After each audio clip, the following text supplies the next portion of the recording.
I'm going to explain why you should be concerned about ICE, even if you're a Trump supporter.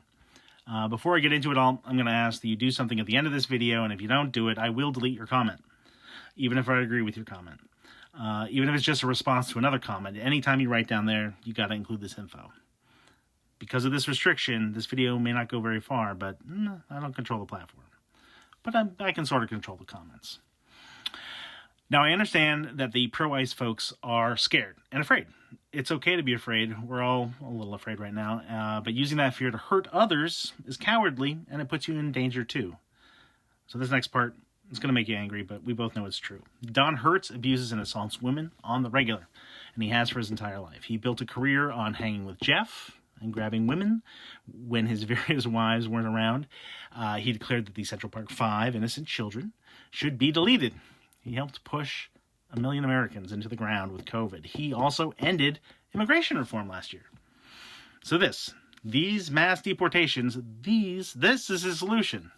He burned the bridges and he's selling us boats. So ICE began in 2003 as part of Homeland Security as a response to 9/11. The country was terrified, and we decided institutional safety was more important than personal safety. In 2009, ICE made almost 300,000 arrests for violation of immigration laws, and that number declined every year through 2016 until the trend reversed between 2016 and 2017, where arrests climbed from around 110,000 to more than 143,000. In fact, during the first year Trump won, ICE agents arrested on average more than 4,000 undocumented immigrants without a criminal record each month, which is more than double the months prior to his election.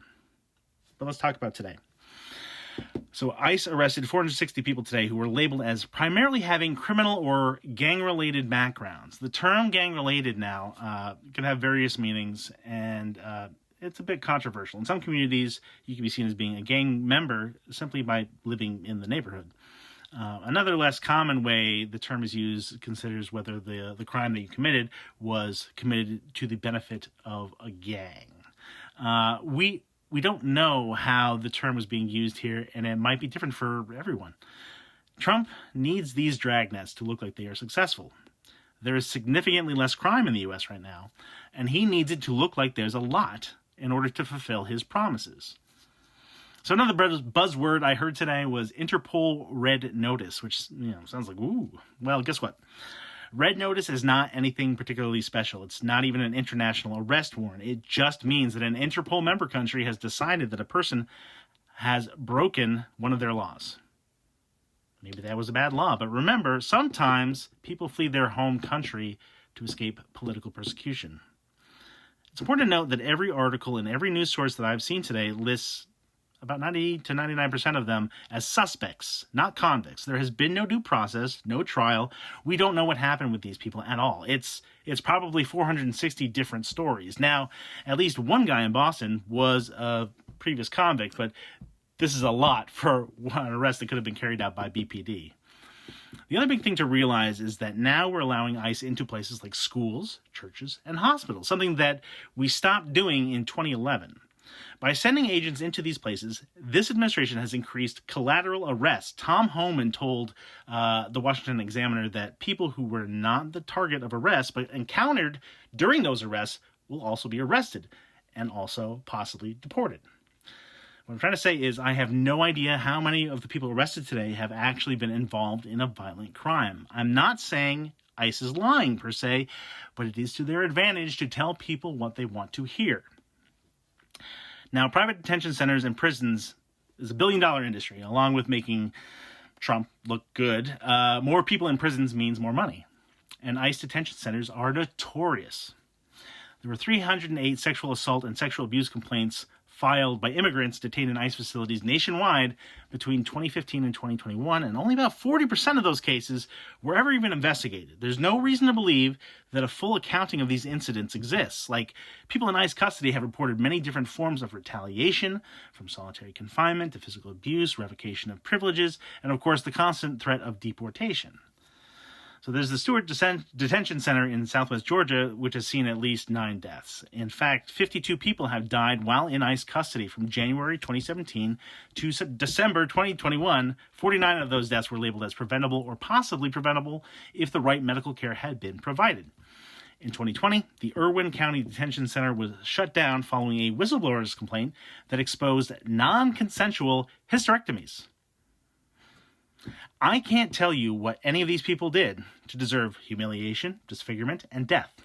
And that's terrifying. ICE supporters have told me that these people are putting our lives in danger. It's them or us. They came here without the proper documents. It's okay if these horrible things happen to them and we don't need to know anymore. Now, statistics actually say that if you're a white person, you're most likely going to be deleted by a white native-born citizen. If you're a wife, it's most likely going to be your husband. If you're a husband, it's most likely your friend. Putting criminals away makes a lot of sense, but what is the crime, what is the punishment, and why aren't we all more curious about those answers? Now comes my closer. What makes you so special? We have a president who has repeatedly broken the law, abused women, and lies as often as he pisses out Diet Coke. A man who has threatened numerous specific public people with death and deportation. What makes you so special? What evidence have you seen that if you disagree with something that he's said or done, that he won't come after you? Well, maybe you're saying, well, I'm not an immigrant. I haven't done anything wrong. I assure you, you are whatever he says you are. If a man has all that power and all that money, and you stand in his way, why would he care who you are? I mean, have you ever disagreed with him? If not, why are you such a sheep? Look, I'm not a reporter. I'm not a historian. I like food and sci-fi. I own this book. Don't take my word for it. Look these things up.